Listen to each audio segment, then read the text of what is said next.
번째 시리즈, 오늘은 자기를 깨끗하게 하는가라는 제목으로 말씀의 은혜 함께 나누고자 합니다. 트렌드 코리아라는 2024라는 기관에서 2024년 트렌드 키워드를 10가지를 소개를 했는데요. 그 중에 제가 5가지만 한번 뽑아서 소개해 드리겠습니다. 이걸 보면 이 시대의 특성을 우리가 잘 알 수 있을 것 같습니다. 첫 번째는 분초사회라는 키워드입니다. 한마디로 1초라도 허비하지 말아라 라는 겁니다. 왜냐? 1초가 너무 귀하기 때문이다. 그러니까 이 시대는 시간이 경쟁력입니다. 시간이 돈보다도 더 귀하다라는 겁니다. 그래서 시간이 허비되는 것에 절대 이렇게 가만히 못 있는 겁니다. 예를 들면은 요즘 영화관이 안 되는 이유가 바로 여기에 있죠. 왜 그렇습니까? 영화관에 오고 가는 시간도 아깝다라는 겁니다. 그리고 태블릿, PC라든지 손안에 스마트폰만 보면 영화가 딱 보이는데 왜 굳이 시간을 허비하면서 영화관에 가느냐라는 거죠. 그러니까 이런 분초 사회가 이 시대의 흐름입니다. 그만큼 1분 1초가 귀하다라는 거죠. 그리고 두 번째로는 버라이어티 가격 전략입니다. 예전에는 이 가격이 어떤 걸 사면 뭐 저쪽에서 사도 1,000원이고 이쪽에서 사도 1,000원이었는데 지금은 가격이 어디서 누구에게 언제 사느냐에 따라 변한다는 거예요. 그러다 보니까 이 소비자들은 최저가가 아니라 이 최저가를 중요시하면서 그렇게 소비하는 행태가 있습니다. 또 세 번째는 디토 소비라는 그런 키워드인데요. 디토라는 말은 여러분 생소하시죠? 이것은 영어입니다. 영어 단어인데 나도 마찬가지야, 나도 동감이야 라는 그런 뜻을 가진 단어라고 합니다. 내 가치관과 취향에 맞는 이런 유튜버라든지 인플루언서가 추천해주는 그런 제품을 중심으로 소비하는 경향을 디토 소비다 이렇게 말합니다. 왜냐하면 요즘 뭐 구하려고 하면 뭐가 제품이 확실한지 너무 많다 보니까 선택하기가 너무 힘듭니다. 그러다 보니까 내 취향에 맞고 내 가치관과 맞는 그런 유튜버들이라든지 앞으로 좀 이렇게 유명한 사람들이 소비하는 그 소비군을 중심으로 소비하더라라는 거죠. 왜냐? 저 사람이 샀으면 확실한 거야. 이렇게 여긴다라는 겁니다. 그래서 저 사람을 따라 나도 사는 것. 이걸 디토 소비라고 말합니다. 이런 성향이라는 거죠, 요즘 시대가. 그리고 리퀴드 폴리탄이라는 키워드가 있습니다. 마치 이제 이 단어처럼 리퀴드라는 건 액체라는 거잖아요. 폴리탄은 도시입니다. 마치 이 도시가 액체처럼 유동적이다라는 거예요. 여러분 요즘 점점 지방은 인구가 감소하고 있습니다. 근데 또 교통은 발달하고 있어요. KTX라든지 SRT라든지 광역 그런 교통이 발달하기 때문에 하루 거리, 반나절 거리, 몇 시간 거리로 압축이 되었습니다. 그러다 보니까 예전에는 한 곳에 정착해서 살았던 그런 문화였죠. 그래서 예를 들면 직장에 따라 한 곳에 와서 정착해서, 그래서 여러분 김천에 사시고 계시는 분들이 많으시죠? 근데 이제는 워낙 광역의 시대다 보니까 한 곳에 정착하기보다 이동한다는 겁니다. 필요에 따라. 그러한 시대로 변하고 있습니다. 특별히 그러다 보면 어떤 특정한 도시에 특정한 콘텐츠가 있으면 거기에 또 사람들이 또 모이게 되는 그런 일들이 있다는 거죠. 대표적인 예가 바로 강원도 양양이라고 합니다. 여러분 양양 잘 아시죠? 근데 이 양양이 어떤 도시로 지금 유명해지고 있냐면 서핑으로 유명한, 서핑의 성지가 되어 있다고 합니다. 파도 타는, 아시죠? 예, 서핑하는. 근데 처음부터 그렇게 시작하지 않았어요. 처음에는 이 서핑을 누가 시작했냐면 그냥 가게를 운영하는 한 분이 서핑에 취미가 있어가지고 그것을 시작하다가 동호회 이제 만들다가 그게 유명해져가지고 이제는요 한여름에 관광객만 무려 20만 명이 거기를 방문한다고 합니다. 그러다 보니까 이제 성지가 된 거죠. 그런데 성지가 된 걸로 끝나는 게 아니고 그게 성지가 되다 보니까 그것에서 처음에는 취미로 왔다 갔다 하던 사람이 그것에서 집을 짓고 살아요. 그러니까 정착하게 됩니다. 그리고 거기에 서핑 강사로 활동하게 됩니다. 그리고 서핑하면 어떻게 보면 그 보드를 만들어야 되잖아요. 그 보드를 만들며 정착합니다. 그러다 보니까 그 인구까지도 늘어나게 돼요. 그러다 보니까 이런 이제 이 리퀴드 폴리탄의 문화 속에서 각 지역이나 도시는 생존을 위해서 콘텐츠를 개발해야 되는 그런 시대의 흐름에 있습니다. 그리고 마지막으로 돌봄 경제라는 키워드가 있어요. 여러분, 이것은 예전에는 가족이라는 게 형성되어 있었기 때문에, 가족이 있었기 때문에 가족이 아프거나 가족이 좀 연로하면 가족이 그 사람을 케어했습니다. 그러나 이제는 그래서 이제 사회적 약자만 케어의 대상, 돌봄의 대상이었죠. 근데 이제는 어떻습니까? 다수가 1가구가 되었습니다. 어떻게 보면 1인 가구로서 한 명이 살아가는 거죠. 그러다 보니 돌봄의 영역이 많이 확장된 겁니다. 예전에는 사회적 약자만이 돌봄의 대상이었는데 이제는 1인 가구 있는 또 독거노인이라든지 또 많은 수많은 그런 1인 가구가 돌봄의 대상이 되는 거죠. 그러다 보니까 이제 이쪽 분야가 앞으로는 경제적인 효과를 볼 수 있는 분야라고 합니다. 이렇게 이제 다양한 키워드를 통하여서 이 시대의 흐름을 우리가 알 수 있죠. 근데 종합해서 보면 공통적인 게 뭐냐면 이제는 개인화를 넘어가지고 이제는 초개인화의 시대로 접어들었다는 겁니다. 개인 한 사람 한 사람의 역량과 그런 기준과 그 다음에 이런 취향들이 존중받는 시대다 보니까 예전에는 어떻습니까? 어떤 사회적인 공통적인 그런 개념, 그런 부분에 있어서 개인이 거기에 맞춰갔다면 이제는 너무나 세분화되다 보니까 뭔가 공통될 만한 것이 없어요. 그러다 보니 어떻습니까? 각 개인의 취향과 개인의 기준에 따라 사회가 거기에 맞춰가는 경향으로 변화되고 있다는 겁니다. 그러다 보니까 당연히 어떻게 됩니까? 고정되고 절대적인 가치보다는 유동적이고 상대적인 가치가 더 높아지는 거죠. 그래서 여러분, 예전에는 어떤 부분에 가치 점수를 매길 때 어떤 가치가 더 존중을 받았느냐? 나라와 이 사회에 도움이 되는가? 여러분, 이 가치가 좀 더 높게 여겨지지 않습니까? 그런데 요즘은 어떠느냐? 나에게 도움이 되는가? 그것이 내 삶에 도움이 되는가? 여기에 따라 가치가 매겨진다는 거예요.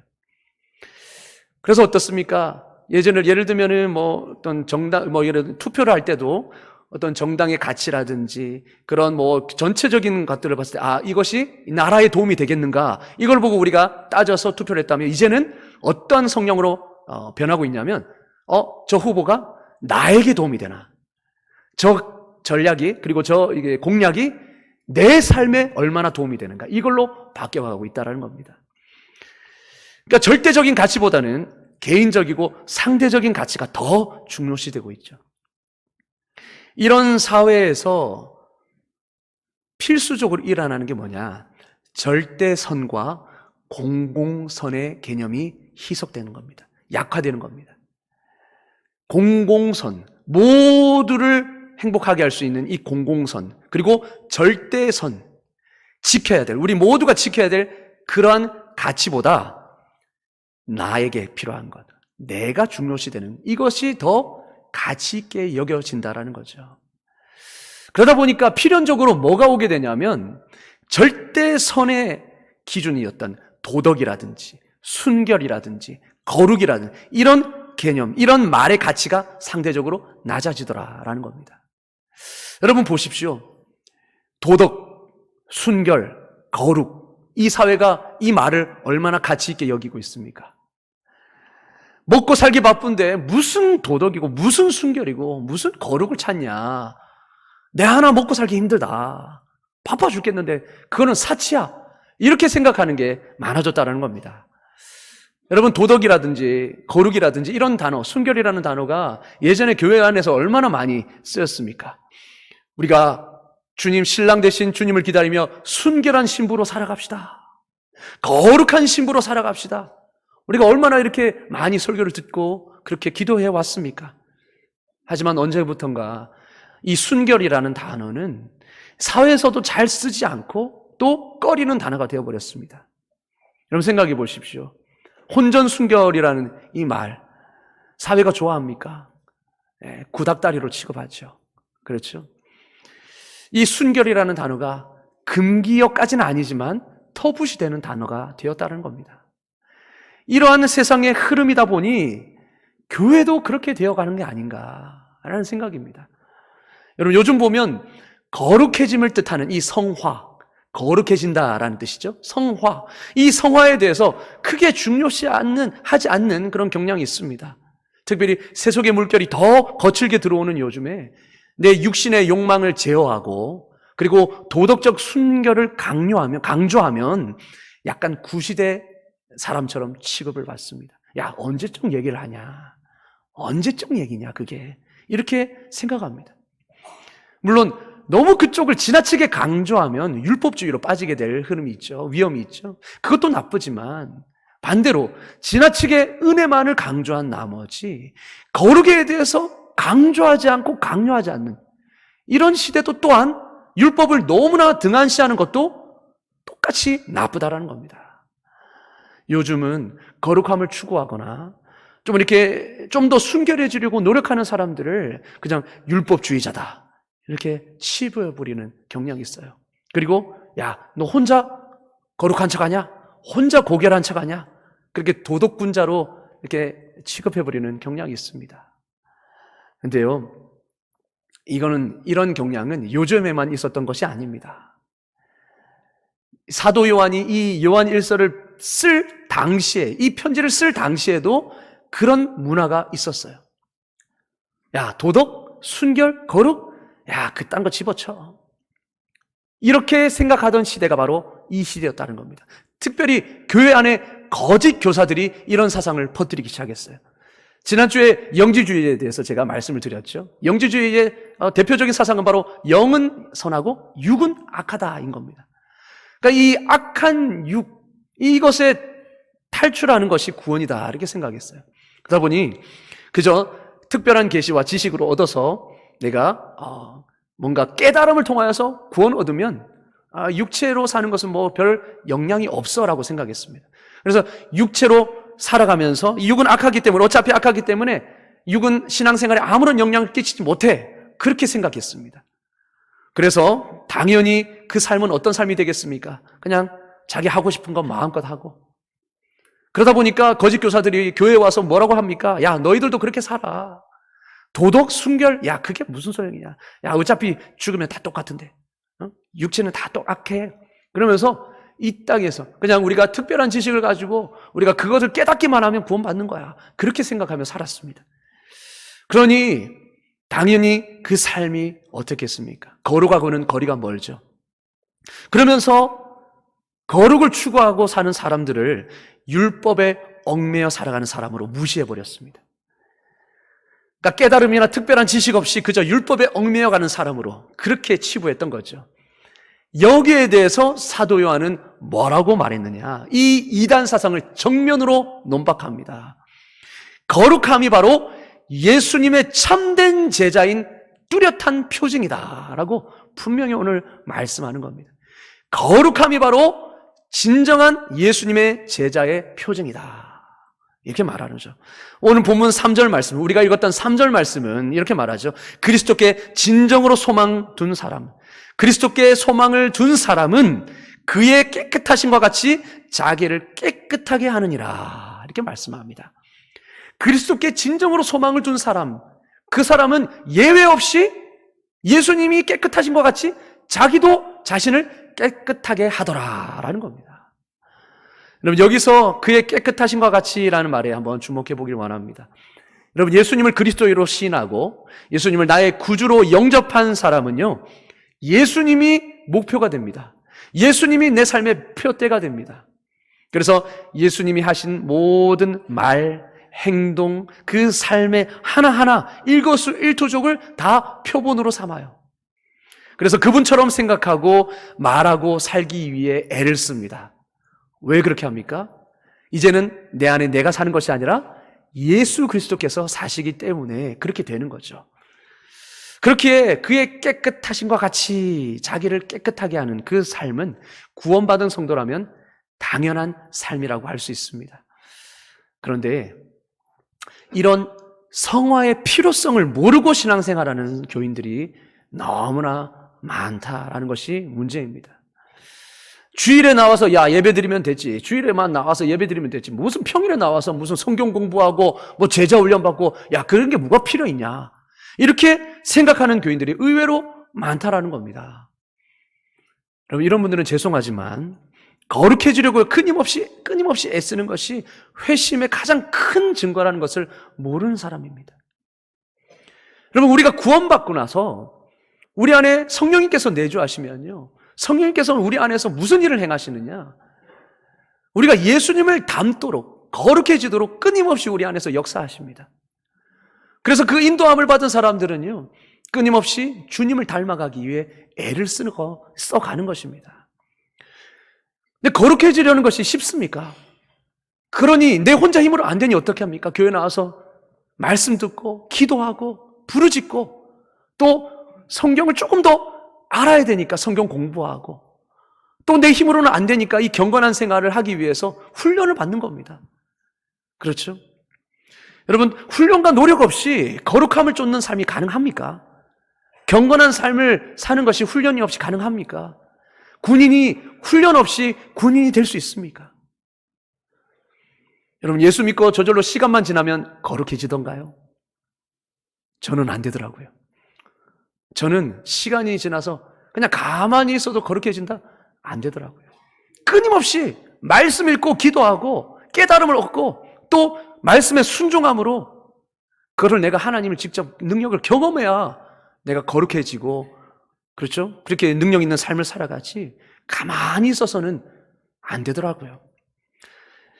여러분, 아무리 물론 노력해도 한계는 있겠지만 그렇다고 해서 자기를 깨끗하게 하는 그 삶을 포기할 수는 없습니다.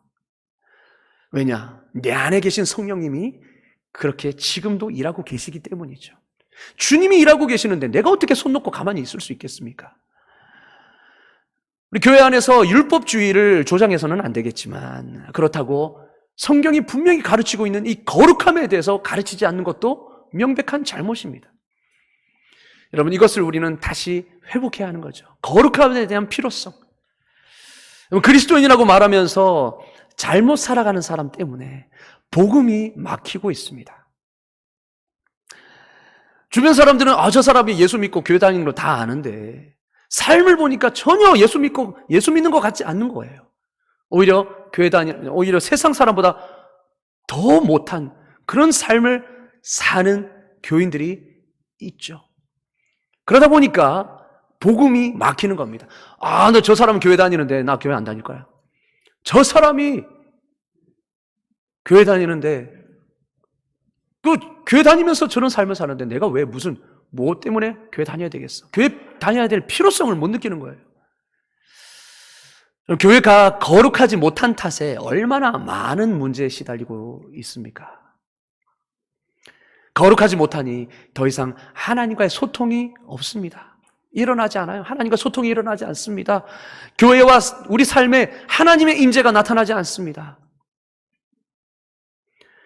신령한 삶에 하나님의 능력이 임하는 거거든요. 여러분, 마음이 청결한 자가 하나님을 볼 것이다 말하지 않습니까?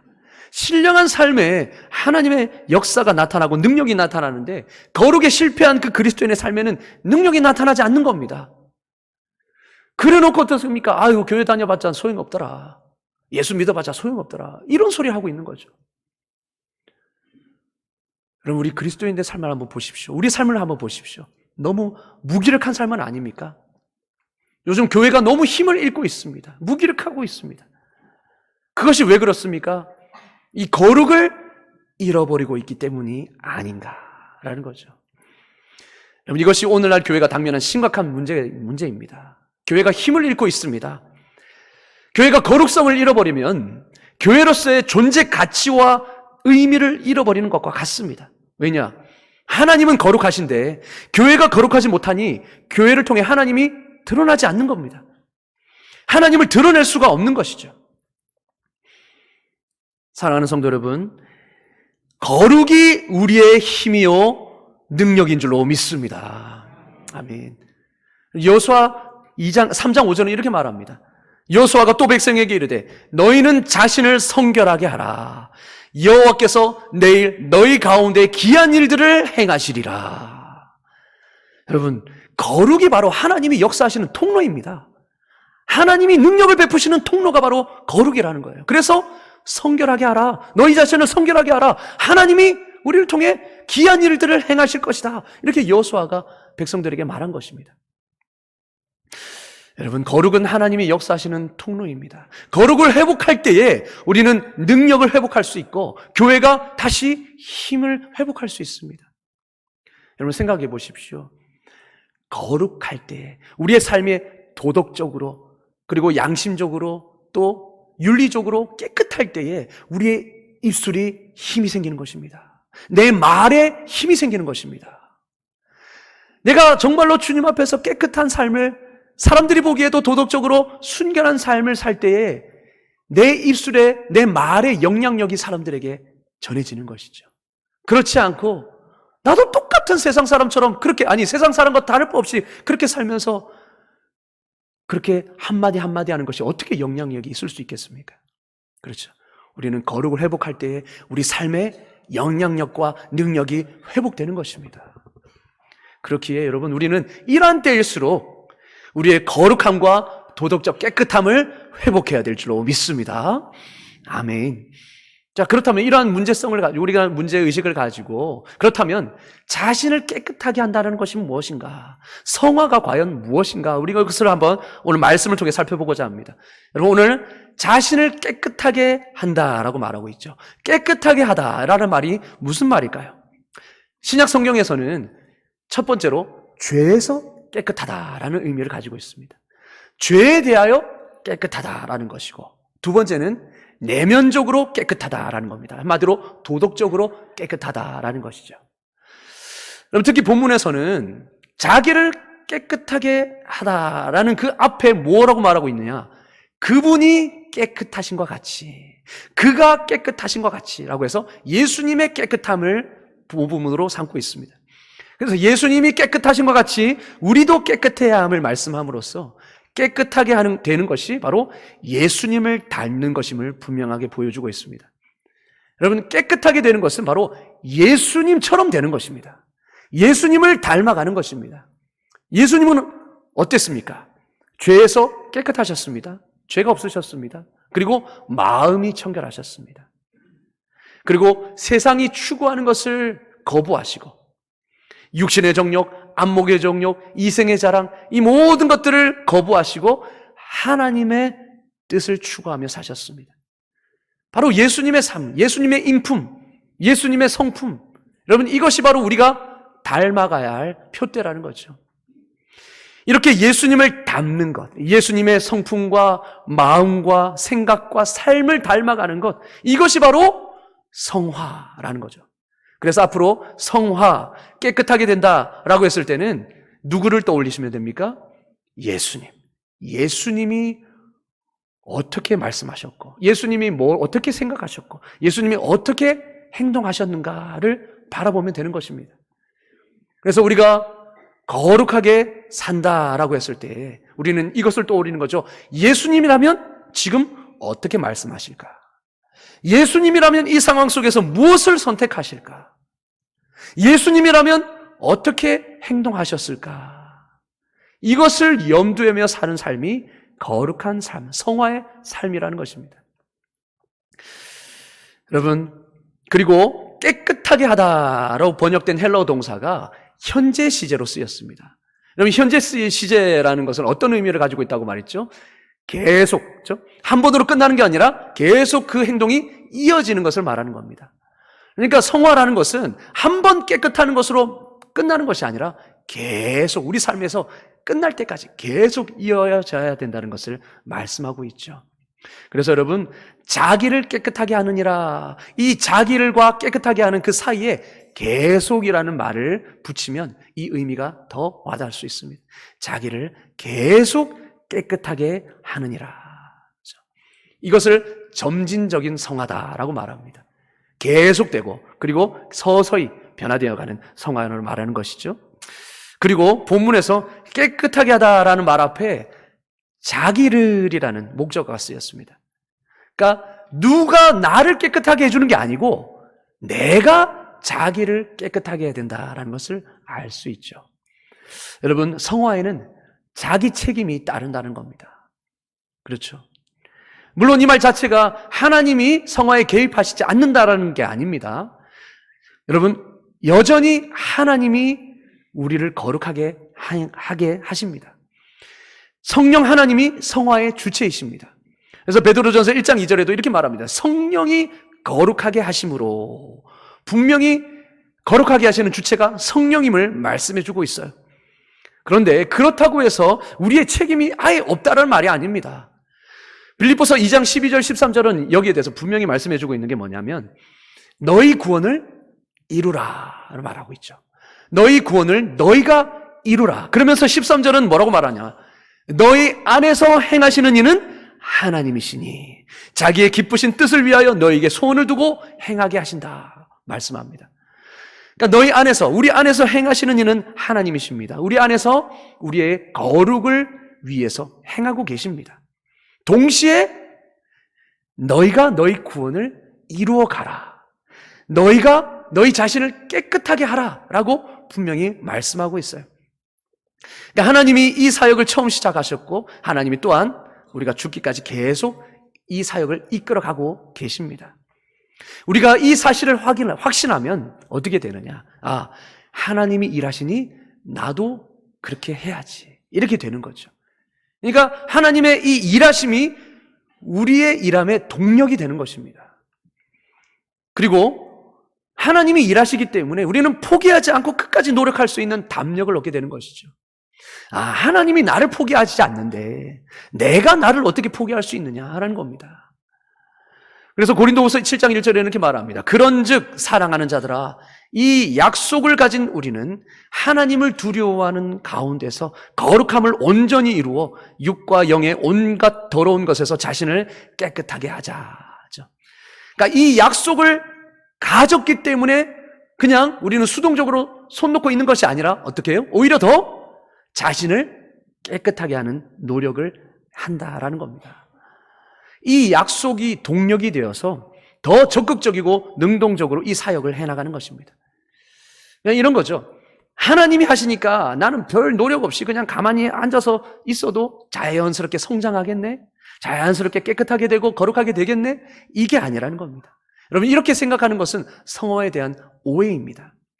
오히려 하나님이 내 안에서 행하신다라는 이 사실은 우리에게 책임감과 의무감을 더 갖게 만듭니다. 하나님이 나를 위해 이렇게 역사하시는데 내가 가만히 앉아 있을 수 있는가? 이런 거죠. 하나님이 일하시니 나도 일한다라는 예수님의 말씀처럼 우리도 그렇게 하는 겁니다. 여러분, 이 사실에 대해서 스코틀랜드 청교도였던 헨리 스쿠걸 목사님은 이렇게 설명했습니다. 한번 보시기 바랍니다. 인간의 온갖 기술과 근면함은 들에서 한 포기의 풀도 자라나게 할 수 없고 단 한 알의 곡식도 생겨나게 할 수 없다. 그러니까 인간은 땅에서 한 포기의 풀도 자라나게 할 수 없다는 겁니다. 그것은 온전히 자연과 하늘이 지니고 있는 힘이다라는 거죠. 가축을 위한 풀과 사람을 위한 채소를 자라게 하시며 땅에서 먹을 것이 나게 하시는 것은 하나님이시다. 하지만 그렇다고 해서 농부의 수고와 노력이 아무 쓸데없다거나 불필요하다고 말하는 사람은 아무도 없을 것이다. 거죠. 여러분, 이해가 가십니까?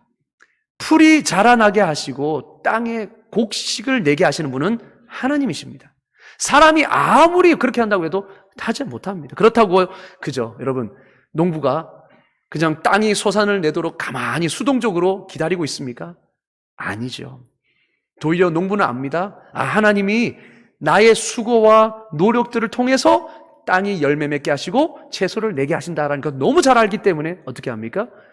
땅을 개간하고 부지런히 씨를 뿌리고 그리고 식물이 햇빛과 수분을 흡수하게 해주는 그런 일들을, 노력들을 기울이는 것이죠. 마찬가지입니다. 여러분, 나 자신만으로는 내 심령 속에서 거룩함을 만들어낼 힘이 없습니다. 내 안에는 이 거룩에 대한 힘이 없어요. 성화는 전적으로 하나님의 사역이기 때문에 그렇습니다. 그러니까 하나님께서 성화에 대한 필요성을 우리에게 불러주시고, 그러니까 넣어주시고, 그리고 성화에 대한 의지를 불러 일으켜 주시는 것입니다. 그리고 성화에 대한 능력 또한 하나님이 주십니다. 그렇다고 해서 그것을 수동적으로 우리가 그냥 기다리고 있기만 한다면 그 사람은 정말 어리석은 사람이겠죠.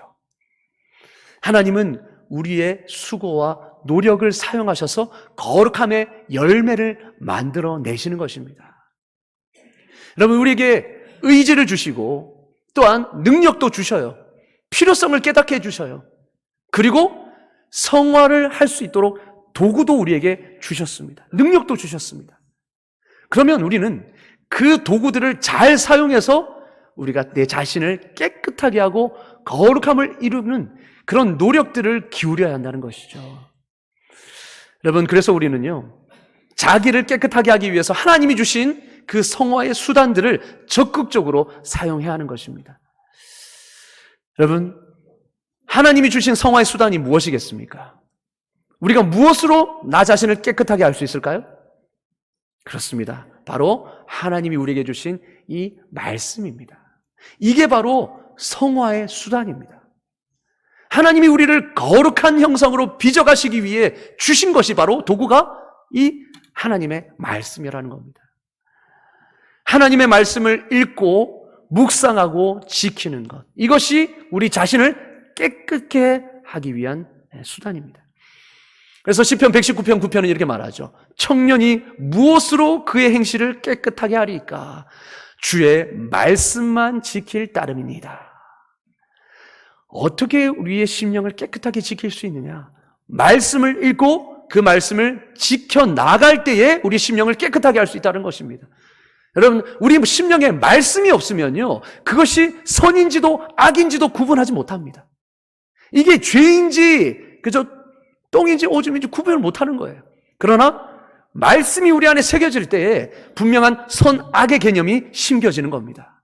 그래서 이건 하나님이 원하시는 것이구나, 이건 하나님의 뜻이구나 분별하게 되고, 이건 하나님이 미워하시는 것이구나 분별하게 되는 겁니다.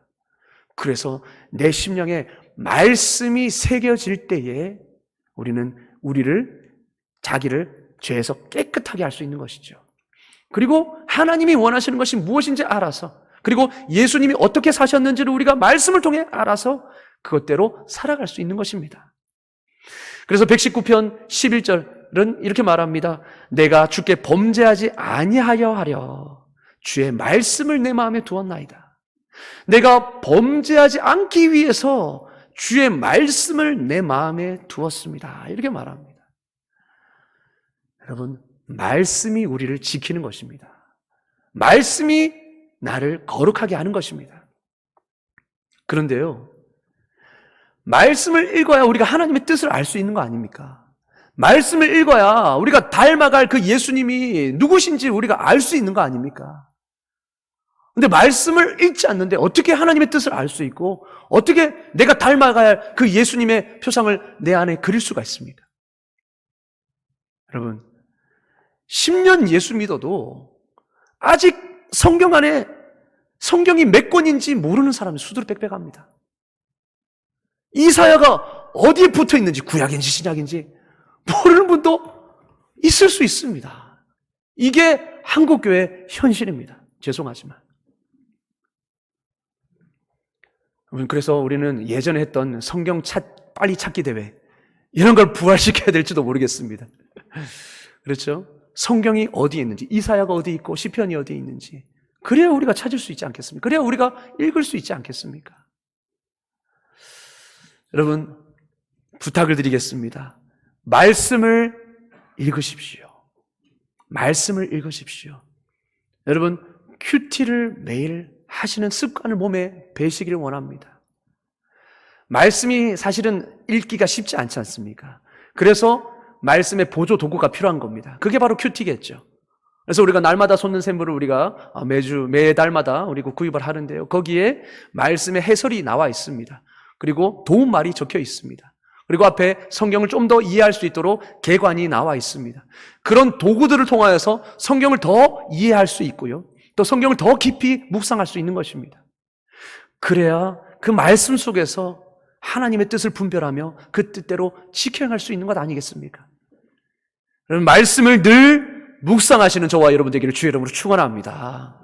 아멘. 하나님은 은혜의 도구로서 우리에게 그것을 주신 것입니다. 사용하지 않는 것은 우리의 손에 있죠. 그리고 두 번째로 하나님 성화의 수단으로 무엇을 주셨는가? 바로 기도를 주셨습니다. 기도는 하나님의 백성으로서의 놀라운 특권입니다. 주님은요, 시험에 들지 않게 깨어있어라 말씀하시면서 기도하라 말합니다. 그리고 악에서 구원받기 위해서 기도하라고 가르치셨습니다. 우리 예수님은 배신당하시던 날 밤 겟세마네에서 제자들에게 뭐라고 말씀하십니까? 너희는 유혹에 빠지지 않게 하기 위해서 깨어 기도하라 이렇게 말씀하십니다. 그렇게 당부하셨습니다. 사도 바울도 에베소 교회에 보낸 편지에 영적 싸움이 치열하니 이 영적 싸움을 이길 수 있기 위해서 너희는 무엇을 해야 되느냐? 기도해야 된다 말하고 있습니다. 모든 기도와 간구를 하되 깨어 구하기를 힘쓰며 성도를 위해 기도하라 이렇게 말합니다. 기도해야 깨어 있을 수 있습니다. 그런데 여러분, 예수님은 베드로에게 깨어 있으라, 기도해라 그렇게 말았는데 기도하지 않다가 어떻게 됩니까? 닭 울기 전에 3번이나 예수님을 부인하는 그런 비극이 일어나지 않았습니까? 우리도 기도하지 않으면 사탄의 유혹에 빠질 수밖에 없습니다. 우리도 나도 모르게 죄 가운데 죄의 구렁텅이에 빠지게 되는 것입니다. 간음이 나쁜 것인 줄 알면서도 우리는 깨어 기도하지 않으면요, 우리 영혼이 잠들어 있기 때문에 유혹에 나도 빠지게 되는 겁니다. 음란물이라든지 그런 간음의 생각들을 하게 되는 것이고, 우리가 깨어 기도하지 않으면 그런 사탄의 유혹에 너무나도 빠지게 되는 것이죠. 여러분, 그래서 우리는요, 베드로의 그런 부인한 그 사건을 반면교사 삼아야 합니다. 우리는 깨어 기도해야 합니다. 그런데 문제도 또 있습니다. 여러분, 이 시대에 교인들 가운데 영적 실어증에 걸린 사람들이 너무나 많다는 사실입니다. 실어증이 무엇입니까? 말하는 법을 까먹은 사람들입니다. 어떤 충격에 의해서 말하는 법을 까먹은 사건입니다. 여러분, 제가 이걸 이해를 하는 게 뭐냐면, 여러분, 평생 우리가 말하고 살잖아요. 그래서 우리가 생각하는 대로 말할 수 있을 것 같죠. 그런데 어떤 트라우마를 겪으면 말하는 법을 까먹습니다. 이 뇌가 인지를 못해요. 제가 수술했을 때에 원래 수술하면 이 소변줄을 꼽지 않습니까? 그러면 이제 예전에는 내가 판단해서 참으면 참고 이제 소변을 누면 누웠죠. 그런데 소변줄을 꼽으면 계속해서 그게 나오기 때문에 나중에는요, 이걸 잊어버립니다. 몸이 소변을 누는 걸 잊어버려요. 그래서 소변줄을 빼도 소변을 못 눕니다. 제가 그걸 경험했어요. 몸이 그걸 잊어버리는 거예요. 야, 얼마나 사람이요, 참으로 참 연약합니다. 그리고요, 일주일만 움직이지 않아도 근육이 다 빠져버립니다. 네. 사람의 몸이 그래요. 그런데 영혼도 마찬가지입니다. 우리 영혼이 기도하지 않으면 영적인 실어증에 걸려버립니다. 제가 부끄럽지도 않죠. 제가 공익 출신입니다. 그래서 몸이 연약했기 때문에 공익을 나왔는데 이제 산을 지키는 공익이었어요. 그래서 주일에 특별히 주일에 사람들이 산 등산 많이 하지 않습니까? 주일에 근무를 했습니다. 그래서 산에 가서요, 절 똑딱똑딱 그러는 소리 들으면서 근무를 했습니다. 근데 6개월을 그렇게 지냈는데 저는 하나님과 소통한다고 생각하며 살았거든요. 그런데 주일에 교회를 안 나가니까 막 부르짖고 기도하는 그런 걸 이제 안 했잖아요. 그래도 뭐 문제 없을 거라 생각했습니다. 근데 딱 근무를 마치고 이제 의가사 제대를 해가지고 이제 제가 교회 가서 수련회를 참여했는데, 수련회 때 제가 평생 그렇게 교회에서 살았지 않습니까? 그래서 수련회 때 기도도 하고 막 은혜도 받고 그랬는데, 수련회 때 기도하는데 기도하는 법을 까먹은 거예요.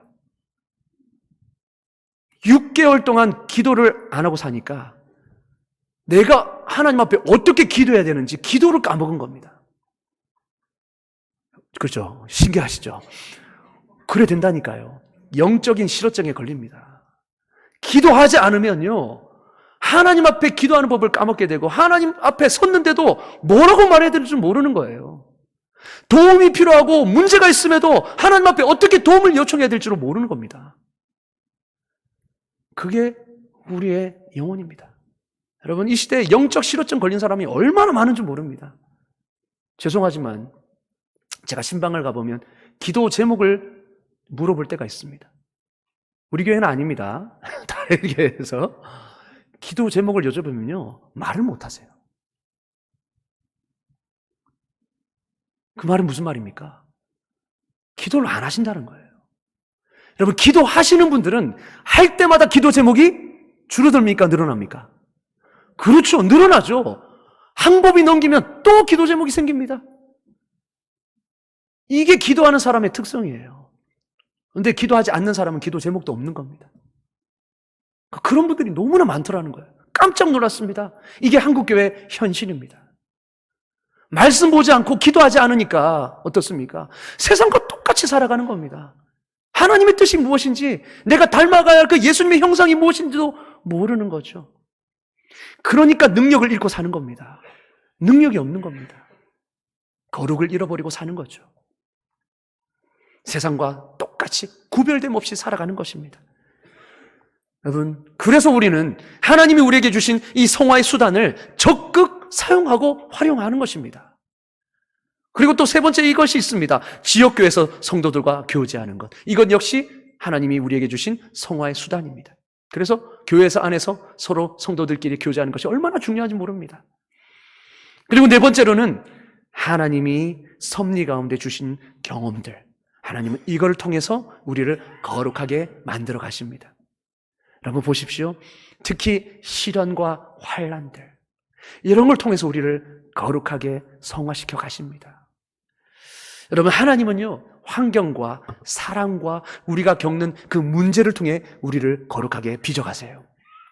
특히 하나님은 자녀들이 방탕하거나 나태함에 빠지도록 그냥 내버려 두지 않으십니다. 여러분, 자녀들이 나태하거나 방탕함에 빠지는데 가만히 내버려둘 부모가 어디 있습니까? 사랑한다면 어떻게 해서든지 바로 잡아야 하겠죠, 그죠? 우리 주님도 그렇다는 거예요. 우리 하나님도 사랑하는 하나님의 자녀들이 방탕하거나 나태하는 것을 그냥 두고 보지 않으십니다. 그럴 경우에는 분명한 의도를 가지고 사랑으로 징계하십니다. 그게 히브리서 12장 6절에 나타나 있습니다. 주께서 그 사랑하는 자를 징계하신다. 그가 받아들이시는 이 아들마다 채찍질하신다. 그리고 8절에는 징계는 다 받는 것이거늘 너희에게 없으면 사생하여 친아들이 아니니라. 그리고 10절은 이렇게 말합니다. 오직 하나님은 우리의 유익을 위해서 그렇게 하신다는 거예요. 우리의 유익을 위해서. 그래서 그렇게 징계하심을 통하여서 우리가 거룩하심에 참여하도록 하신다는 겁니다. 여러분, 하나님은 자기 자녀들을 부지런히 가르치십니다. 부지런히 훈육하십니다. 왜냐? 사랑하니까. 자녀가 잘 되기를 바라시니까. 복 받기를 바라시니까요. 그래서 주님의 자녀들은요, 미성숙한 상태로 문제 있는 모습으로 계속 머무를 수가 없어요. 왜냐? 하나님이 만지시니까요. 때로는 하나님이 징계로, 때로는 환경으로, 때로는 문제를 통해서 우리를 계속 만지시니까요. 가만히 안 놔두신다는 겁니다. 엇나가다가도 다시 돌아오게 되고, 제멋대로 살다가도 조금씩 다시 주님 품으로 돌아오게 되는 거죠. 여러분, 그래서 폴 워셔 목사님은요, 이렇게 단호한 말씀하셨습니다.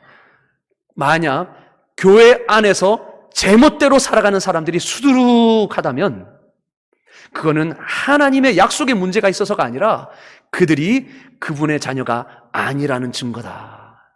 이렇게 뼈 있는 말을 했습니다. 왜냐? 교회 안에서 제멋대로 살아가는 사람, 변화되지도 않고 여전히 그 모습 그대로 계속 그렇게 살아가는 사람은 문제가 있다라는 거예요. 그럼 뭐냐? 하나님의 자녀가 아니라는 거예요. 왜냐? 하나님의 자녀라면 가만히 내버려둘 수가 없다는 거죠. 비록 지금은 부족하지만 그래도 하나님이 연단시켜 나가시면서 어떻게든 하나님이 조금씩 성장시켜 나가신다는 겁니다. 그것이 우리 하나님이세요.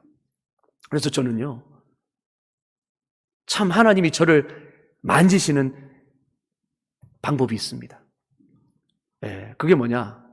하나님은요, 제가 항상 영적으로 흐리멍텅하면 부부관계에 문제를 주세요. 항상 부부관계에 뭔가 문제가 생기게 해서 다투게 하십니다. 여러분, 저는 그걸 못 견딥니다. 저는요, 아내와 만약에 관계에 문제가 생기면 바깥에서 일을 못해요. 손에 안 잡힙니다. 하나님 그걸 아시니까 어떻게 해요? 뭔가 영적으로 문제가 생길 때 항상 하나님은 부부관계 문제를 탁 드러나게 하세요. 그래서 다투게 하십니다. 그래서 내 영혼을 힘들게 하세요. 만지시는 겁니다. 그래서 내 죄를 깨닫게 하시고 다시 주님 앞에 엎드리게 하십니다. 하나님은 나를 만져가시는 패턴이 바로 그것이에요. 여러분에게도 있을 겁니다. 때로는 건강으로, 때로는 관계의 문제로, 때로는 직장의 문제로, 때로는 교회 안에서 성도 간의 관계 문제로, 또 가정에서의 문제로 하나님은 그렇게 때로는 징계하실 때가 있어요. 왜냐? 여러분을 사랑하시기 때문에 그렇습니다. 여러분은 그냥 계속 놔뒀다가는 나태함과 방탕함에 빠질 위험이 있기 때문에 여러분을 사랑해서 징계하시는 겁니다. 그것으로 깨우치시는 겁니다. 다시 돌아와라. 네가 그 상태에 있으면 안 된다. 위험하다. 경고의 신호를 보내시는 겁니다. 그럼 그것이 무슨 신호입니까? 사랑의 신호입니다. 그래서 징계가 있는 것은 하나님이 우리를 사랑하신다. 내가 하나님의 자녀이다라는 명백한 증거가 되는 것입니다. 그렇습니다. 여러분, 하나님은 이러한 도구를 통해서 우리를 거룩하게 빚어 가십니다. 하나님은 우리를 거룩하게 하십니다. 성령 하나님이 우리를 거룩하게 하십니다. 그렇기에 자기를 깨끗하게 하는 그 성화는요, 진정으로 하지만 모든 그리스도인의 삶에서 발견되는 특성이라고 할 수 있습니다. 여러분은 이 성화의 수단을 적극적으로 사용하고 계십니까? 말씀으로 자신을 깨끗이 하고 계십니까? 기도를 통해 영적 싸움에 대비하고 계십니까? 아니면 이런 노력이 나에게는 필요 없다 생각하며 이거를 등한시하고 있습니까? 사랑하는 성도 여러분, 우리는 자신을 깨끗하게 해야 합니다. 우리는 그리스도인으로서 힘과 능력을 다시 회복해야 합니다. 바로 그것은 거룩을 회복함을 통해서 이루어지는 것입니다. 여러분, 우리는 자신을 깨끗하게 해야, 그래야 우리를 통해 하나님이 보이는 것입니다. 우리는 유리창입니다. 여러분, 유리창은 무엇입니까? 우리 안에 계신 그 하나님을 비추는 창이죠. 창이 더러워지면 안에 있는 것을 볼 수가 없습니다. 마찬가지입니다. 우리가 거룩을 유지하지 못하고 자신을 깨끗하게 하지 못하면, 우리가 더러워지면 우리 안에 계신 하나님을 사람들이 볼 수가 없습니다. 창으로서의 기능을 잃어버리는 것이죠. 그래서 유리창은 깨끗할 때 그 가치와 기능이 발휘되는 것입니다. 우리도 마찬가지입니다. 우리가 성화의 노력을 계속 기울여 갈 때에, 우리가 내 자신을 깨끗하게 할 때에 비로소 우리의 삶이 영향력 있는 삶이 되는 것입니다. 왜냐? 하나님이 우리의 삶을 통해 능력을 베푸시기 때문이죠. 여러분, 우리가 깨끗할 때에 하나님의 능력의 통로로 우리가 쓰임받을 수 있죠. 그래서 여러분, 주님께 소망을 두는 자들은 예수님을 따라 자기를 깨끗이 합니다. 여러분, 다시 한번 이 진리를 우리 마음속에 새김으로 내 안에 잃어버렸던 그 거룩에 대한 열정이 샘솟을 수 있기를 주의 이름으로 축원합니다. 그리고 이 거룩을 날마다 추구해 가셔서 하나님의 능력의 통로로 쓰임받는 능력의 통로가 될 수 있기를 주의 이름으로 축원합니다. 아멘. 기도하겠습니다. 하나님, 감사합니다. 오늘 말씀을 통하여서 다시 한번 거룩의 능력을 깨닫게 하시니 감사합니다. 우리가 잃어버렸던 그 거룩의 능력을 다시 찾을 수 있도록 날마다 나 자신을 깨끗이 하는 우리 삶이 되게 하여 주시옵소서. 하나님이 주신 그 성화의 수단을 적극 활용함을 통하여서 날마다 주님 닮아가는 우리의 삶이 되어 우리를 통하여 많은 사람들이 주님을 보게 하여 주시고, 또 우리의 입술과 행동을 통하여서 많은 사람들이 주께로 돌아오는 놀라운 은혜가 있게 하여 주시옵소서. 예수 그리스도의 이름으로 기도드리옵나이다. 아멘.